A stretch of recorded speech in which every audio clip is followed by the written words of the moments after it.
Hello बच्चों, क्या हाल चाल। आई होप आप लोग बढ़िया होंगे और मैं भी हूँ एकदम भन्नाट। तो आज इस लेक्चर में हम पढ़ने वाले हैं रैशनल नंबर क्लास एट और ये लेक्चर नंबर पहला है।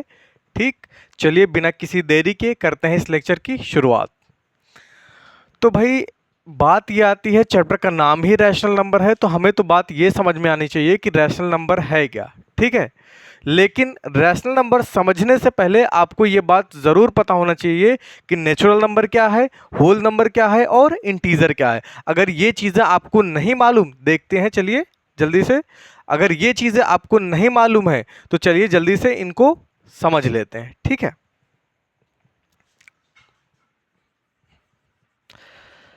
तो हमें समझना है नेचुरल नंबर क्या है। ठीक है, जिन चीज़ों की बात हम करने जा रहे हैं, जिनके बारे में हम बात करने जा रहे हैं, नेचुरल नंबर, होल नंबर या इंटीजर, इनकी बात डिटेल में वीडियो बनाकर अपलोड की जा चुकी है। अगर आप चैनल पे पहली बार आए हैं, अगर वीडियो नहीं देखे हैं तो इस वीडियो को आप देख लीजिए, तो इस वीडियो की आप शुरुआत कर सकते हैं।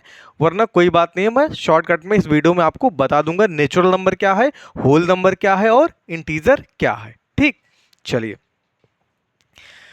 तो अगर आप बिल्कुल नहीं जानते हैं कि ये सब चीज़ें क्या है तो आपको बता देते हैं कि जैसे नंबर्स होते हैं, है ना। जैसे आपको पता है कि इंसान जो है वो मेल और फीमेल कैटेगरी में बांटे गए हैं, है ना। उसी प्रकार नंबर और इंसानों को ऐसे भी बांटा गया है। ठीक है, जिस प्रकार दुनिया में इतने इंसान हैं उनको हिंदू मुस्लिम सिख ईसाई आपस में बटे हुए हैं, ठीक है, किसी किसी तरीके से। उसी प्रकार नंबर को भी बांटा गया है, किसी को नेचुरल नंबर बोला गया है, किसी को होल नंबर बोला गया है और किसी को इंटीजर बोला गया है। ठीक है, एक एक करके हम देखते हैं। पहला हम देखेंगे नेचुरल नंबर क्या होता है। ठीक, तो पहली बात आती है नेचुरल नंबर।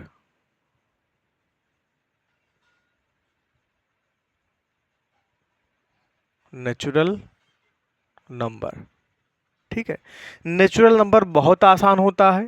ठीक है, ऐसी सीरीज या ऐसा कलेक्शन जो वन से स्टार्ट होता है। कैसे? वन से मतलब वन, टू, थ्री, फोर, है ना, ऐसे करते हुए इनफाइनाइट तक जाता है। ठीक है, इनफाइनाइट का मतलब क्या है? इनफाइनाइट कोई नंबर नहीं है, बल्कि इनफाइनाइट ये बता रहा है बहुत दूर की चीज़ों को बता रहा है ना। जो इनफाइनाइट है वो ये बता रहा है कि ये जो नंबर की जो सीरीज है, ये जो लाइन है, ये कभी ख़त्म नहीं होगी, अनंत तक जाती रहेगी, तब तक जब तक नंबर होगा। ठीक है, ये नंबर कभी नहीं ख़त्म होगा। One, two, three, four, five, six, seven, eight, ऐसे करते हुए आगे बढ़ता चला जाएगा जब तक नंबर ख़त्म नहीं होगा। और आपको ये बात तो समझ में आनी ही चाहिए कि नंबर कभी भी ख़त्म नहीं होंगे, वो हमेशा चलते ही रहेंगे, वो इनफाइनाइट होता है। तो इसीलिए यहाँ पे एक साइन है इनफाइनाइट का। ठीक है, तो ये कलेक्शन को जो एक से लेकर के इनफाइनाइट तक जो कलेक्शन होता है उसको हम क्या बोलते हैं? Natural number. कि भाई एक से लेकर जो इनफाइनाइट तक जो कलेक्शन है वो नेचुरल नंबर का कलेक्शन होगा। ठीक है, या आपसे अगर कोई पूछे कि नेचुरल नंबर क्या है तो आप बोल सकते हो कि एक से लेकर के इनफाइनाइट तक का जो भी कलेक्शन कहलाता है वो नेचुरल नंबर होता है। ठीक है, और बात है कि जैसे नेचुरल नंबर को हम किससे डिनोट कर देते हैं? इसको हम जनरली कैपिटल एन से डिनोट करते हैं। हमारी बात समझ में? कैपिटल एन, जैसे बार बार लिखना नेचुरल नंबर थोड़ा सा लेंदी हो जाता है, तो उसको हम कहीं ना कहीं कैपिटल एन से बोल देते हैं कि भाई कैपिटल एन कहीं भी होगा उसका मतलब नेचुरल नंबर होगा, हर जगह नहीं, मतलब मैथ में। ठीक है, दूसरी बात करते हैं होल नंबर के बारे में। ठीक, होल नंबर के बारे में। नंबर्स हैं, नेचुरल नंबर्स हैं ढेर सारे। ठीक है, होल नंबर कुछ ज़्यादा टफ नहीं है। इसी कलेक्शन में मान लो ये कोई कलेक्शन है, मान लो ये कोई बोरी है, उसमें इतने नंबर भरे गए हैं। ठीक है, उसमें ज़ीरो को और ऐड कर दीजिए, zero, one, two, three, four, five, ऐसे करते हुए इनफाइनाइट तक। मतलब ऐसा कलेक्शन बस जो ज़ीरो से स्टार्ट हो जाएगा, ऐसा कलेक्शन जो ज़ीरो से स्टार्ट होके इनफाइनाइट तक जाता है, वैसे कलेक्शन को हम क्या बोल देते हैं? Whole numbers. ठीक है, अब होल नंबर को जैसे इसको एन है, एन से शुरुआत हुई है नेचुरल नंबर, उसी प्रकार इसको एन से डिनोट करते हैं, और होल नंबर को हम डब्लू से डिनोट कर देंगे, कैपिटल डब्लू। ठीक है,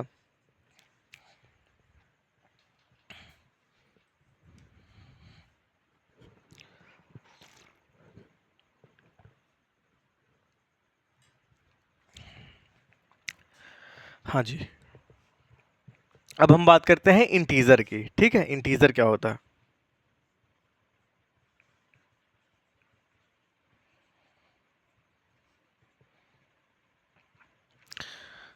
मतलब अगर आपको जैसे लग रहा होगा कि नेचुरल नंबर सर एक से लेके इनफाइनाइट तक, होल नंबर जीरो से लेके इनफाइनाइट तक, है ना, तो इसमें कोई डरने की बात नहीं है। इसमें बहुत बड़ी चीज़ आपको समझना नहीं है, बस आपको यही समझना है कि एक से लेके इनफाइनाइट तक जो कलेक्शन है वो नेचुरल नंबर कहलाता है, और इसी में जीरो ऐड कर देते तो वो होल नंबर कहलाता है। बात समझ में आ गई? और उसी प्रकार इंटीजर भी कलेक्शन ही होता है, मतलब वो जीरो से लेकर के, जैसे यहाँ जीरो हो गया, इधर वन, इधर टू, इधर थ्री, इधर फोर, इधर फाइव, है ना, इधर सिक्स, ऐसे करते हुए इनफाइनाइट तक जाएगा। आ रही बात समझ में? और इधर माइनस वन से, है ना, उधर पॉजिटिव नंबर्स हैं, देखो इधर पॉजिटिव है, देखो इधर साइन भले ही प्लस का नहीं लगा हुआ है लेकिन ये पॉजिटिव नंबर्स हैं, प्लस हैं, plus two, plus three, plus four, ऐसे करते करते इनफाइनाइट तक। और इधर कहाँ तक जाएंगे? यहाँ कर दो, इधर होगा आपका minus one, minus two, minus three, ऐसे करता हुआ ये इनफाइनाइट तक जाएगा। यहाँ कॉमा है, मतलब इसके बाद ऐसे। ठीक, तो ऐसे करते करते करता करता इनफाइनाइट तक जाता है। ठीक है, अरे बात समझ में? तो मतलब इधर देखो इनफाइनाइट का वैसे कोई साइन नहीं होता, मान सकते हैं कि माइनस इनफाइनाइट से लेकर के प्लस इनफाइनाइट तक, है ना, जो कलेक्शन होता है वो क्या कहलाता है? हमारा इंटीजर कहलाता है। ठीक है भैया,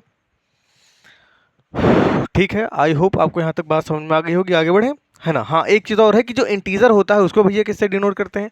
उसको हम डिनोट करते हैं जेड से। ठीक है, किससे डिनोट करते हैं? जेड से, कैपिटल जेड से डिनोट किया जाता है, और कहीं कहीं आई से भी डिनोट कर देते हैं इसको, है ना। अब जेड से ये क्यों करते हैं? क्लास नाइन्थ में आप इसको सीखेंगे। मतलब इंटीजर जो शब्द आया है वो ज़ेहलन शब्द से आया है, ZAHLEN, है ना। और ज़ेहलन का मतलब होता है काउंट करना, टू काउंट करना, टू काउंट, है ना। ये चीज़ नाइन्थ में है, आप पढ़ेंगे बुक में है उसमें। तो ज़ेहलन शब्द से आया है, मतलब ये जो इंटीजर है वो ज़ेहलन से इसको ट्रांसफॉर्म करके इंटीजर बनाया गया है। तो कहीं ना कहीं जो मेन चीज़ थी, है ना, जो उसका ओरिजिनल शब्द था, जो उसका ओरिजिनल शब्द था वो ज़ेहलन था। ठीक है, इंटीजर को जेड से इसलिए डिनोट करते हैं क्योंकि वो ज़ेहलन शब्द से आया है जिसका मतलब होता है काउंट करना, और क्योंकि जो ओरिजिनल शब्द था वो क्या था? ज़ेहलन था। ठीक है ना, इसीलिए उसको हम जेड से डिनोट करते हैं, और आई से भी कभी कभी कर दिया जाता है। ठीक है,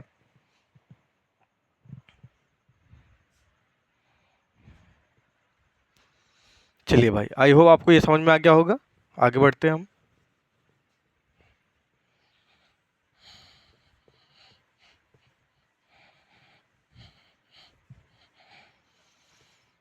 भैया हम अब आगे बढ़ते हैं। अब हम बात करते हैं कि रैशनल नंबर। अब जितनी भी चीज़ें थी, जो भी चीज़ें हमें सीखनी थी, हम तीनों चीज़ें सीख चुके हैं। अब हम बात करते हैं रैशनल नंबर की। ठीक है, चलिए हम बात करते हैं रैशनल नंबर की।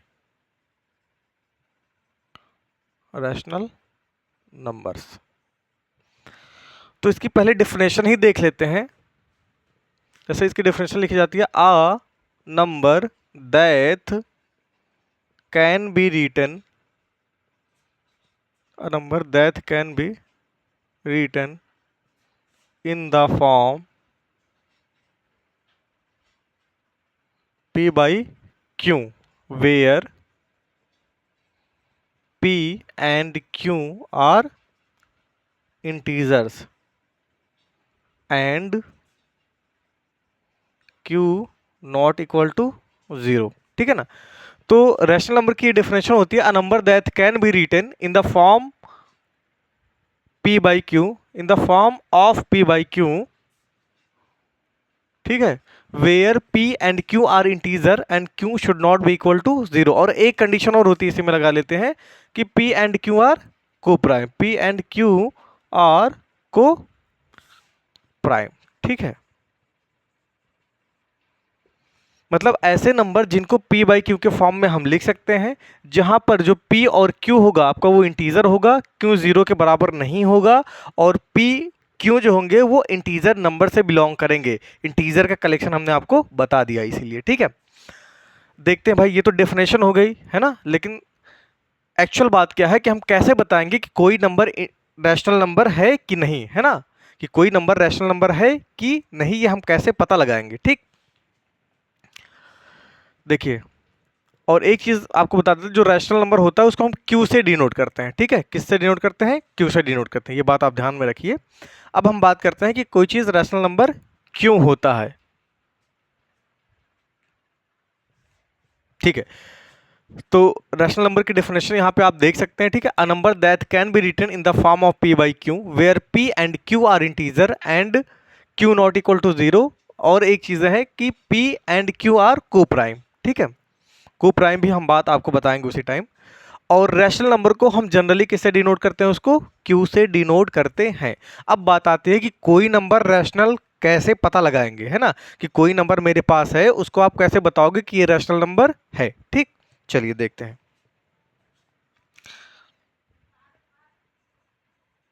जैसे मान लो मेरे पास कोई नंबर है, मान लेते हैं हमारे पास कोई नंबर दिया गया है 3, है ना, हमारे पास कोई नंबर है 3। तो हम कैसे कहेंगे कि भैया जो 3 नंबर है, जो नंबर 3 है वो रैशनल नंबर है, कैसे? ठीक है। तो अगर आपको किसी नंबर को रैशनल नंबर बताना है तो 3 शर्तें होनी चाहिए, है ना। अगर वो नंबर तीनों शर्तों को मान जाता है, या जो नंबर है वो तीनों शर्तों पर खड़ा उतरता है ना, ठीक है, तो हम कहेंगे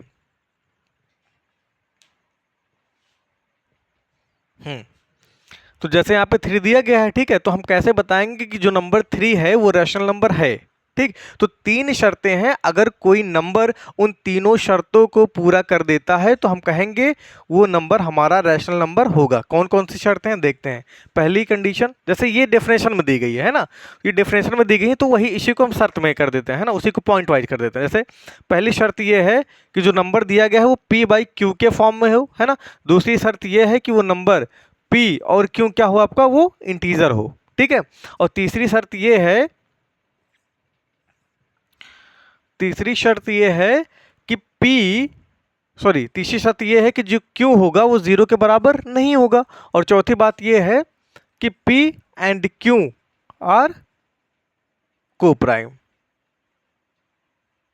ठीक। अरे बात समझ में। तो ये 4 शर्तें हैं, मेनली ये 3 शर्तें होते हैं, इसमें एक शर्त और हमने जोड़ा है, ये होता भी है बुक में, ठीक है। तो 3 शर्त अगर 3 शर्त लग जाता है किसी नंबर पे तो चौथी भी लग ही जाती है, तो हम कह सकते हैं कि वो नंबर हमारा रैशनल नंबर होगा, ठीक है। एग्जाम्पल देखते हैं पहले। जैसे हमारे पास कोई नंबर दे दिया गया, मान लेते हैं 7 है, ठीक। हमें प्रूफ करना है कि 7 जो है वो एक रैशनल नंबर है। कैसे हम समझाएंगे किसी को? तो देखिए 7 है, तो आपको पता है कि मैथमेटिक्स में 7 को हम लिख सकते हैं 7/1, लिख सकते हैं, क्यों नहीं भैया? भाई 7 को अगर 1 डिवाइड करेगा आंसर 7 ही आएगा, है ना।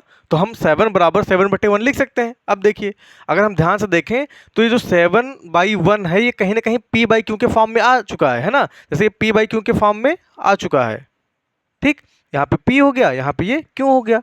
p जो है वो 7 है, q क्या है आपका हमारा 1 है। और दूसरी बात यह है कि जो p और q होंगे वो कहीं ना कहीं इंटीजर से बिलोंग करने चाहिए।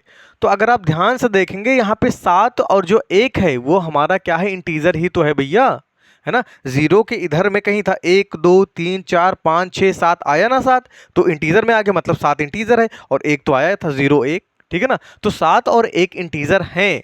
पहली बात तो p बाई क्यू के फॉर्म में हो गए हैं। दूसरी बात p और q हमारे 7 और 1 हमारे इंटीजर हैं। और तीसरी शर्त ये है कि जो हमारी q की वैल्यू हो वो q की जो वैल्यू है वो 0 नहीं होनी चाहिए। यहाँ पे हमारी q की वैल्यू 1 है तो 0 है भी नहीं, ठीक। तो हमारा जो 7 है वो हमारा क्या है, वो रैशनल नंबर है। और तीसरी बात भी हम आपको बताते हैं, को प्राइम का मतलब ये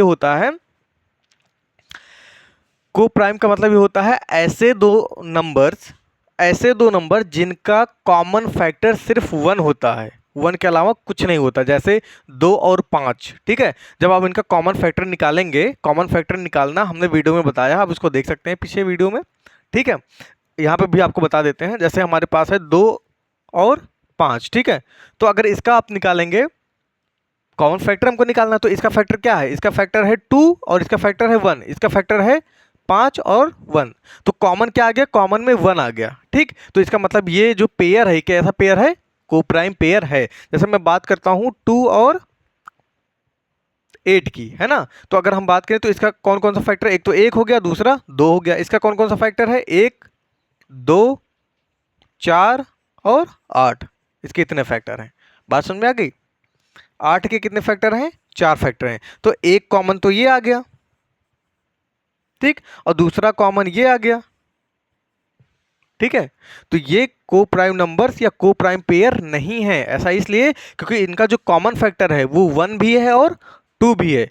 कितने होने चाहिए? सिर्फ 1 होना चाहिए, ओनली 1। ऐसे दो नंबर जिनका कॉमन फैक्टर सिर्फ 1 होता है उसको हम को प्राइम नंबर बोलते हैं। यहां आप देख सकते हो 7 और 1 जो है हमारा वो को प्राइम नंबर है, ठीक। तो ऐसे बहुत से नंबर, मतलब हम डेसिमल में ले लेते हैं दूसरे नंबर, जैसे मान लेते हैं 11/2, ठीक है, 11.3 मान लेते हैं, कोई एक रैंडम नंबर ले लेते हैं, ठीक है। इसको कैसे हम फ्रैक्शन में बदलते हैं? बहुत आसान है, ठीक है। इसको आप लिख सकते हो 11.3 ऐसे लिखा गया है ना। यहाँ एक क्या करेंगे आप, ऐसे बटे का साइन लगाएंगे, ठीक है। यहाँ से अगर ये पॉइंट हटेगा तो पॉइंट के बदले यहाँ पे 1 हो जाएगा, पॉइंट के जस्ट नीचे पॉइंट हटा 1 आ गया, और पॉइंट के बाद एक डिजिट था तो यहाँ पे एक 0 लग गया, ठीक है। इनका कॉमन फैक्टर अभी भी क्या होगा? 1 ही होगा, आप चेक करके देख सकते हैं, ठीक है। और यहाँ पे ये पी बाई क्यू के फॉर्म में आ चुका है, ठीक। और देखिए पी बाई क्यू के फॉर्म में आ गया। पी और क्यू मतलब 113 और 10 हमारा क्या है? इंटीजर भी है, जी भैया। उसके बाद Q should not equal to 0, और जो क्यू है वो हमारा 10 है, 0 के बराबर नहीं होना चाहिए, 0 के बराबर है भी नहीं। तो हमारा ये जो नंबर है 113/10 वो हमारा कैसा नंबर है? रैशनल नंबर है, ठीक है। माइनस में भी आप ले सकते हैं भैया, जैसे 0 की बात कर लेते हैं अभी। जैसे 0 को आप लिख सकते हो 0/1। क्यों लिख सकते हैं? क्योंकि 0 को अगर 1 डिवाइड करेगा तो 0 आंसर आएगा। आंसर कितना आएगा? 0 ही आएगा। तो 0 बराबर 0, मतलब इसकी भी वैल्यू 0 ही है। और देखिए 0 को आप 1 से ही नहीं 2 से भी आप डिवाइड कर सकते हो, है ना। 0 को 2 से डिवाइड करोगे तब भी आंसर 0 आएगा, मतलब 0 के बराबर 0/2 हो गया। मतलब 0 को आप 0/3 भी लिख सकते हैं। इसी प्रकार 0 को आप किसी भी नंबर से, मतलब यहाँ पे कोई किसी भी नंबर से डिवाइड कर सकते हैं। तो देखो p बाई क्यू के फॉर्म में हो गया, ध्यान से देखिए ना, यहाँ पे p बाई क्यू के फॉर्म में हो गया है।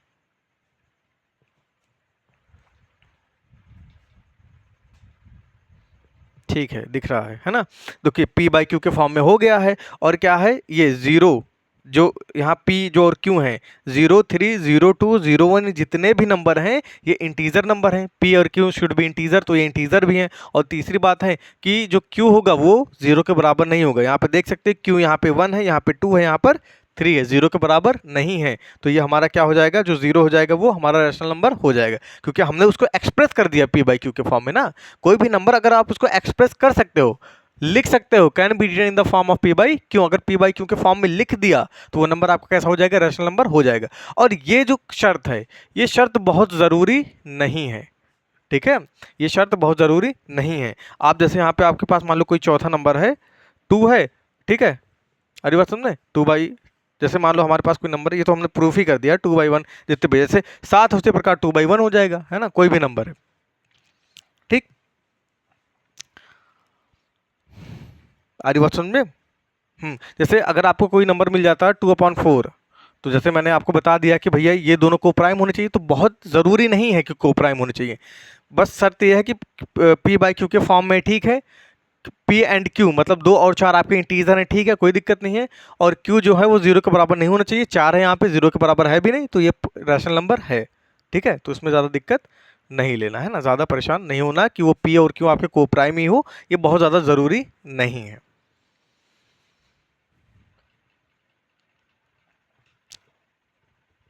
ठीक है। आप नेगेटिव भी, जैसे यहाँ पे मान लीजिए मेरे पास कोई पांचवा है नंबर, मान लो मेरे पास -2 है, ठीक है, तो -2 को आप लिख सकते हो -2/1।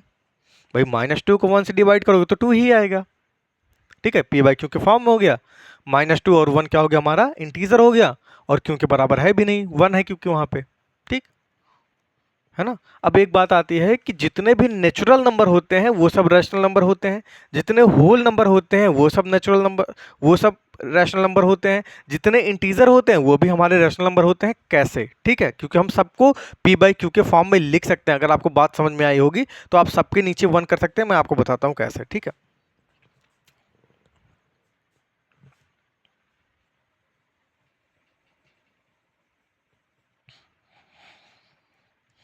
जैसे हमने आपको बताया है कि जो नेचुरल नंबर होता है नेचुरल नंबर जो हमारा होता है वो क्या होता है, 1 2 3 4 डॉट डॉट करते हुए इनफाइनाइट तक। तो भाई सबके नीचे तो 1 कर सकते हैं, ये देखो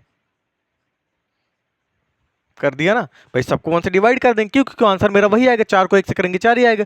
तो नेचुरल नंबर में भाई जितने भी नंबर है सबको बटे 1 करके लिखा जा सकता है। तो पी बाई क्यू के फॉर्म में हो गया, सभी इंटीजर हो गए, है ना, तो हमारा सब रैशनल नंबर हो गया। उसी प्रकार होल नंबर को भी आप लिख सकते हो, ठीक है, 0/1 लिख सकते हो, 1/1 लिख सकते हो, अब उसके आगे तो लिख ही लोगे।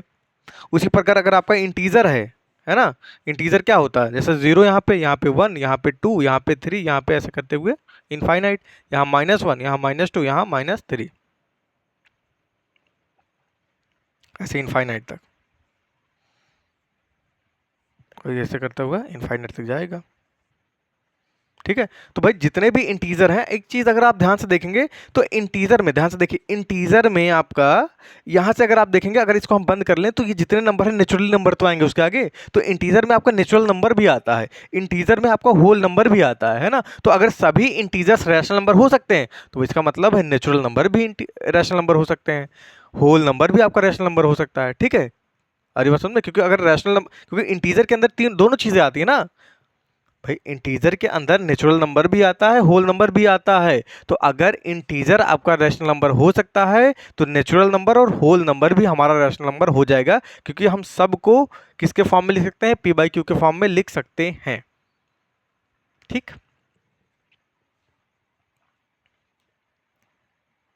अरे बात सुन में, तो जैसे हम कहते हैं कि भाई ध्यान से देखिए, इसको अगर हम ध्यान से देखें तो इसके लिए हम एक ग्राफ बनाना चाहते हैं, ध्यान से देखो भैया, जैसे हमारे पास एक कोई ग्राफ है ऐसे, ठीक है।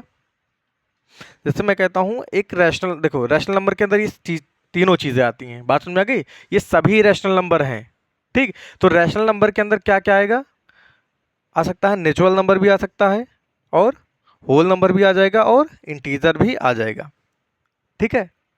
रैशनल नंबर के अंदर ये तीनों चीजें आ गई, आ रही बात समझ में, ये देखिए।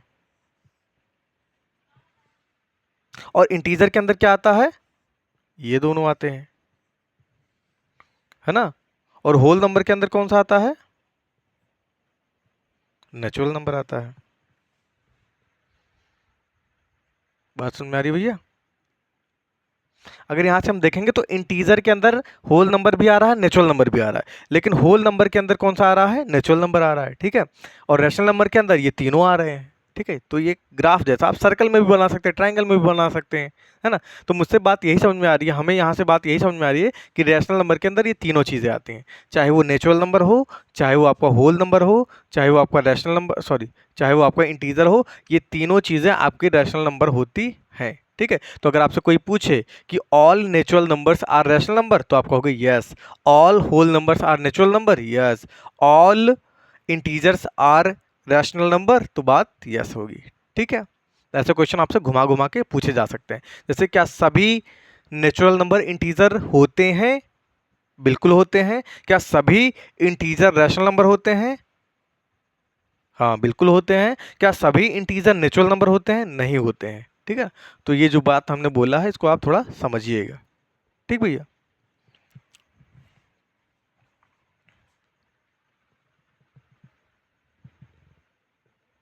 ठीक है भाई, इसके बाद हम कहीं ना कहीं रैशनल नंबर की प्रॉपर्टीज पढ़ेंगे। पहली प्रॉपर्टीज हमारी क्लोजर प्रॉपर्टी है, दूसरी हमारी कम्यूटेटिव प्रॉपर्टी है, तीसरी हमारी एसोसिएटिव है, फिर चौथी हमारी डिस्ट्रीब्यूटिव प्रॉपर्टी है, ठीक है। तो आज इस लेक्चर में बस इतना ही आपसे, ठीक है।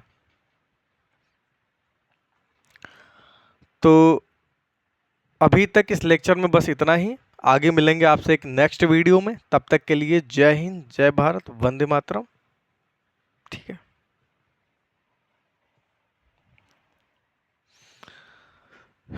ठीक भैया, आज इस लेक्चर में बस इतना ही, ठीक है। अगर आपको लेक्चर समझ में आया होगा तो लाइक कर दीजिए, शेयर कर दीजिए, सब्सक्राइब कर दीजिए, और जो भी चीज़ आपको समझ में आई हो, जो भी आपको फीडबैक देना हो कि आपको लेक्चर कैसा लगा, आप कमेंट ज़रूर करके हमें बताइए, ठीक है। तब तक के लिए जय हिंद, जय भारत, वंदे मातरम।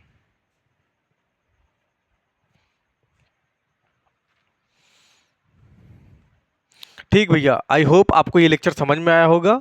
तो आपसे मिलेंगे एक नेक्स्ट वीडियो में, तब तक के लिए जय हिंद, जय भारत, वंदे मातरम।